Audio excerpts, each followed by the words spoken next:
Sullivan. I'm a former IRS agent and teaching instructor with the Internal Revenue Service. Welcome to my YouTube station.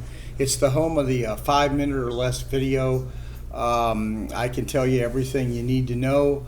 I have a whole team of former IRS agents on staff. And with that said, I've worked at IRS for a decade. I've been in private practice for 4 decades, and I've worked around 10,000 cases.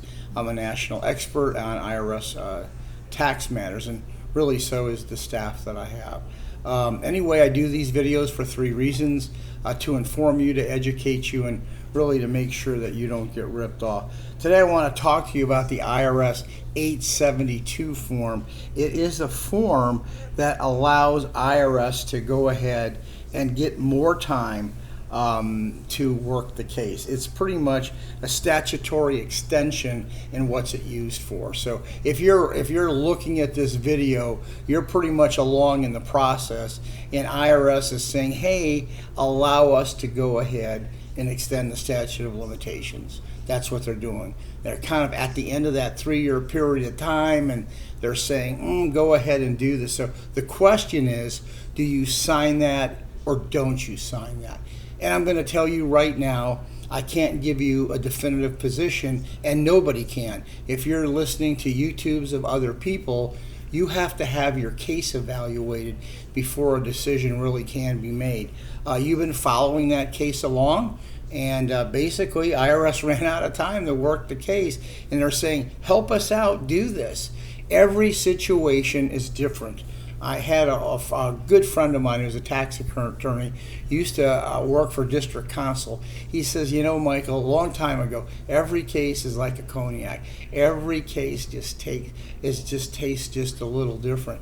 Most of the time, 95% of the time, we do not let IRS go ahead and extend that period of time. There are cases, in fact, that we do.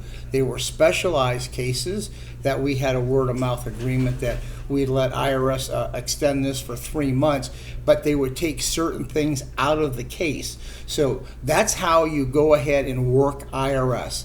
If you can get IRS to go ahead and take 2 or 3 things that you weren't sure they would do, in those cases, in fact, you can go ahead and do that. But on many times, they're not willing to negotiate. So when you're in the moment, when IRS is explaining, if they want you to sign that 872, what are they going to do for you by signing that? Most of the time, do we trust IRS? Not really. That person can move on. That person may not finish the case.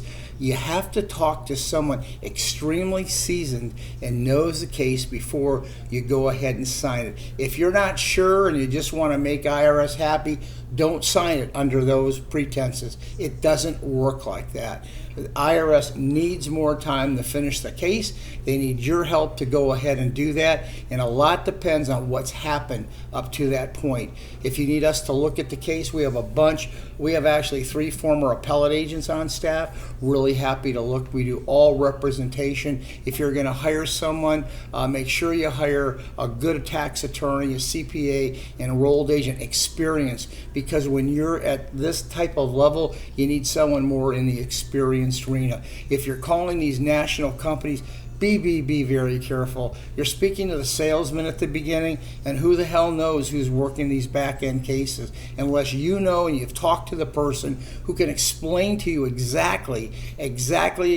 what's going on, do not hire them. You must hire someone really experienced in this space. If this was helpful, please go ahead and give me a subscription. YouTube loves that. We get those. Lets them know we're active and all that sort of hoopla. Leave me a comment. You don't like my hat, you don't like this, tell me. I'm happy to make a YouTube for you if I think it's good for the whole audience. Thank you for listening. I appreciate you.